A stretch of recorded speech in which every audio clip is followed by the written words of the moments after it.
Welcome to another useful video. Today, we're going to be taking a deep look at the Toyota Land Cruiser 80 series. And we want to know, why is this iconic Land Cruiser so beloved? Stay tuned because this is going to be an excellent episode. The Land Cruiser history dates all the way back to 1950. Back then, Japan's National Police Reserve Forces relied heavily on the US military for all of its equipment during the post-war establishment period. But it was decided that production should be localized. The United States military deemed that vehicles needed in Asia would continue to be deployed from Japan in the future. So, it began to invite Japanese automakers to trial produce four-wheel drive small trucks. The National Police Reserve Forces in Japan wanted a rugged, Japanese-built, all-terrain vehicle with four-wheel drive, and they invited Japanese firms to build a suitable vehicle. Toyota answered the call by developing the Toyota Jeep BJ. At the time, there were a large number of Jeeps driving on the roads in Japan, and Jeeps had become synonymous with four-wheel drive vehicles. Toyota named the prototype vehicle Toyota Jeep, and the BJ represented the combination of the B-type engine and the Jeep-style chassis.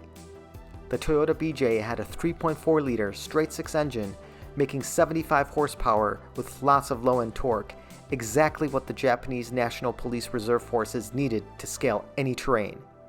The Reserve, however, decided to contract Mitsubishi Corporation to build the Mitsubishi Jeep, which was a licensed production version of the North American Willys Jeep because it had a more extensive track record.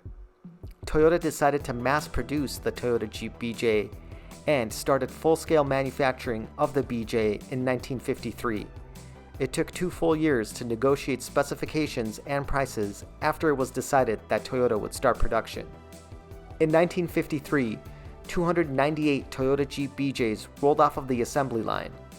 In June 1954, due to the friction caused by trademark rights resulting from the use of the Jeep name, which was an established trademark of Willys Overland Motors, the then director and Minister of Technology, Umihara Banji, gave the BJ a new name, Land Cruiser.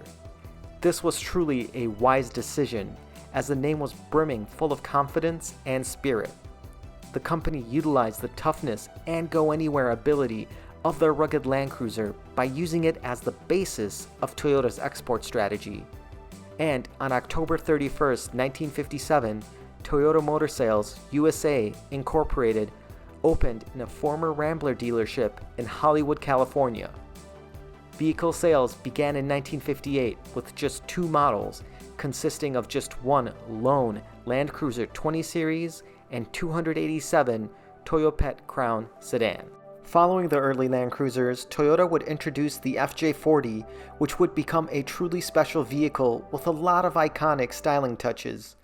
And in fact, from 1960 through 1965, it was Toyota USA's best-selling model. The 60 series was the direct descendant to the 80 series Land Cruisers in the United States, and it helped to establish Toyota and the Land Cruiser nameplate as a vehicle that could go anywhere but offer exceptional reliability. The 80 series Land Cruiser was introduced in the United States in the spring of 1990 as a 1991 model. When compared to the previous 60 series Land Cruiser, the 80 series took a softer direction in terms of styling.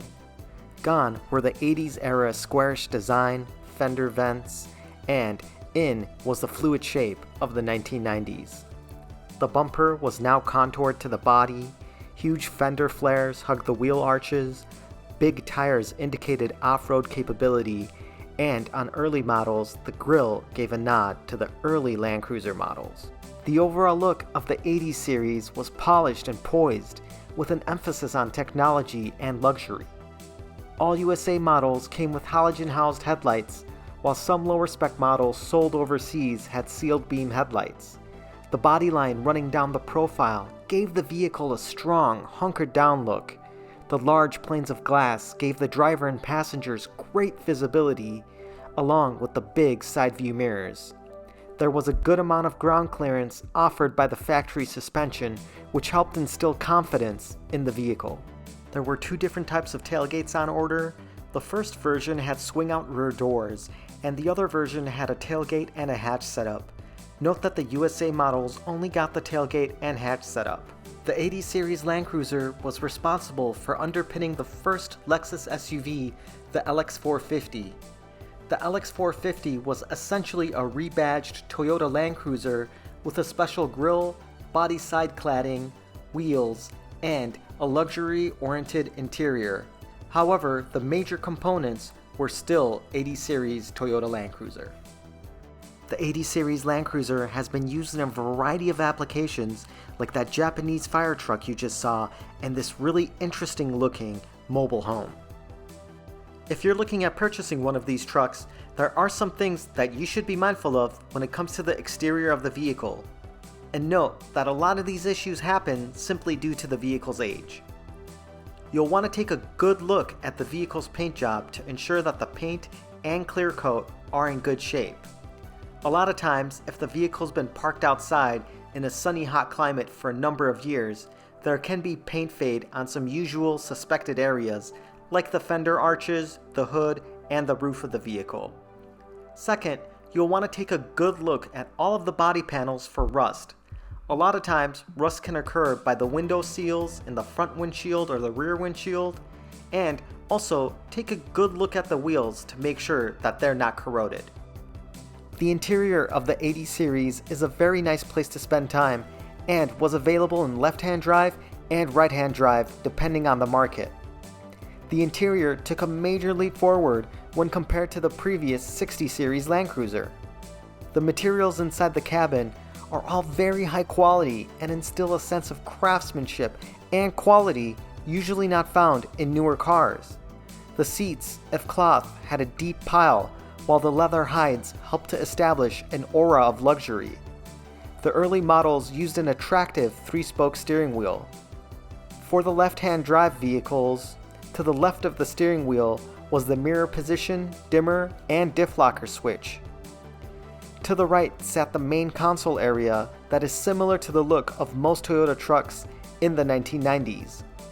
The buttons had a nice tactile feel. The climate controls sat to the left of the stereo, and all of the controls were easy to use. Some may argue that the central dashboard has too many buttons. Depending on year, there are buttons for ECT, emergency flashers, antenna position, locking the differential, and rear heat above the main controls. The seats offered ample support and could be considered pretty comfortable for most people.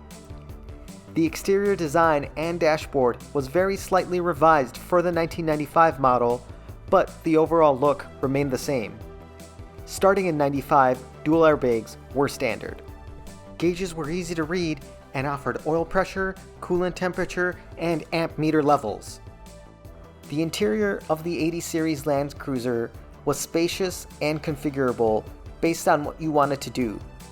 If you wanted to carry people, there was seating for up to 8 passengers. If you wanted to carry a lot of cargo, you could remove the seats or stow them away so that you had more space for your cargo. Overall though, the interior of the 80 series Land Cruiser is definitely one of its strong suits and is very high quality. When inspecting a truck that you're looking at purchasing, there are some things to be mindful of when it comes to the interior. If you notice that the front carpets are wet, or if there's a smell of mold or mildew in the vehicle, it could be due to the water pooling on the inside due to clogged sunroof drains. If you notice that the seat is at a weird angle or the power seat controls don't work, the seat gear motor could be stripped or broken. This will require removing the seats, opening them up, and replacing the gear. Due to the weather and sunlight exposure, the visors for the front windshield can become unusable. Other things you should be mindful of include seats that have tears at the seams or other places, steering wheels that are worn down due to time and age, and the overall condition of the interior. Again, when purchasing one of these trucks, it's important to find the nicest, best maintained example possible, otherwise you should be prepared to spend some money on repairs. There were gasoline and diesel engine options available. The USA market received the gasoline straight-six engines only. Models made from 1991 through 1992 offered the tried and true 3F-E 4-liter straight-six engine that produced 155 horsepower and 220 pound-feet of torque at 3,000 RPM. In 1993, a new engine was offered. The 1FC-FE was a 4.5-liter straight-six engine that had dual overhead camshafts and 4 valves per cylinder, producing 57 more horsepower and 55 more pound-feet of torque than the 3F-E. Official ratings were 212 horsepower and 275 pound-feet of torque at 3,200 RPM. Maximum towing capacity for the 3F-E was 3,500 pounds and 5,000 pounds for the 1FC-FE. There were also manual and automatic transmissions available, with the United States only receiving the automatic transmissions. There were 3 available based on year: the A440F, the A442F, and the A343F. When inspecting a potential Land Cruiser that you're looking to purchase, there are some things to be aware of when it comes to the engine. First, you'll want to take a look at the heater control valve. The plastic can become brittle on the ends of these over time, and they can break off. Failure of this part can cause coolant leaks and overheating. Related to that is the PHH, or pesky heater hose. The outside of this hose may look okay, but the inside could be completely worn out and rotten. It is a high failure item, so it is recommended to be replaced.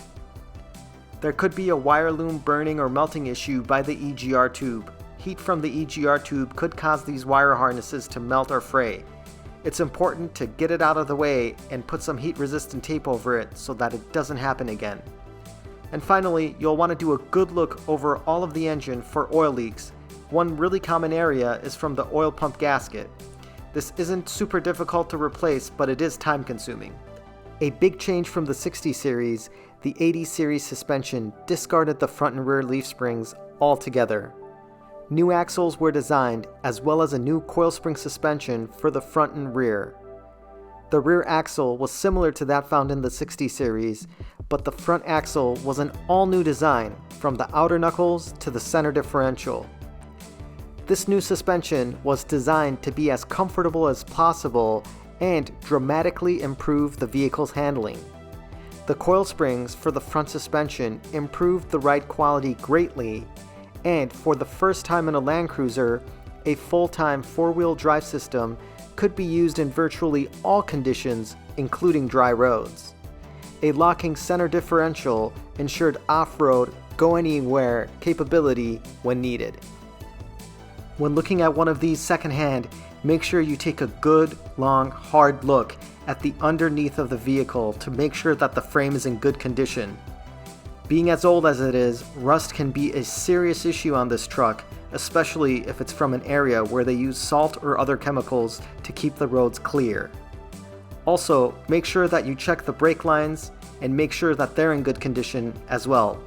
Overall, you'll want to make sure that all of the major components are in good condition and haven't rusted to the point of requiring replacement or a completely new frame. Another thing to be mindful of is frame stress cracks, and there are some common areas where these cracks can occur. They include the front control arms to the axle housing, the steering gear box to the frame rail, the panhard to the axle housing and frame rail, the rear panhard, and the rear lower control arms to the frame and axle housing. This is really important, especially if the vehicle has been taken off-road. Take a good look and make sure that there's no cracks on the frame. If you have already purchased one of these trucks or come across a truck that has frame cracks, there is a way to fix it. You can weld on reinforcement plates or new pieces of metal to reinforce the cracked area. Take a good look at the front steering knuckles. Over time and with a lot of miles, they can begin to leak, and you will need to rebuild them. It's also a good idea to rebuild the front end while you're doing the knuckles. So, after all of this information, what is my verdict on the 80 series Toyota Land Cruiser sold in the United States from 1991 through 1997? Well, I give this SUV a solid 9.5 out of 10 stars. It's a really cool truck that is very reliable and is really awesome off-road. Thank you so much for watching. please hit that like and subscribe button. Stay tuned for the next video and have a wonderful day.